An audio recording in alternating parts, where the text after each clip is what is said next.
დროის ადგილობრივი ლიდერის მარიამ სიჭინავას ადმინისტრაციულ სამართალ დარღვევის შესახებ მისჯელეს ზუგდიდის სასამართლოში. სხდომის დაწყებამდე სამოქალაქო აქტივისტი კერენ ესებუა მზეამაღლობელის მხარდამჭერი შეძახილებისთვის გააძევეს დარბაზიდან. მარიამ სიჭინავამ სახეზე ნიღაბი გაიკეთა და მოითხოვა დაკავებულების გათავისუფლება, ასევე სოლიდარობა გამოუცხადა ყველას და მათ შორის მზეამაღლობელს.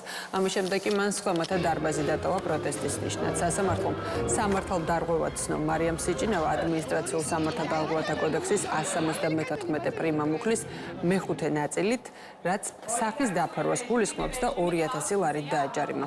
მარიამ სიჭინავას ჯარიმების რაოდენობამ 20,000 ლარს მიაღწია, თუმცა ის ამბობს, რომ არ აპირებს ჯარიმების გადახდას და არც მომდევნო სხდომებზე დასწრებას.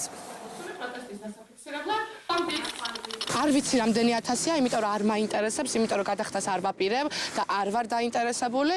ხო, ჩემი დაუმორჩილებლობა გრძელდება, აგერ სასამართლოშიც ნახეთ, რომ რა ვიცი, ბიზნეს ნიღბით ვიყავი მისული და კი, წლებს უფრო და უფრო მეტად გავაძლიერებთ, იმიტომ რომ მოსამართლეს მე მგონი დასჭირდა 5 წუთი შესვენების გამოცხადება, რომ აზრზე მოსულიყო რა მოხდა სხდომათა დარბაზში.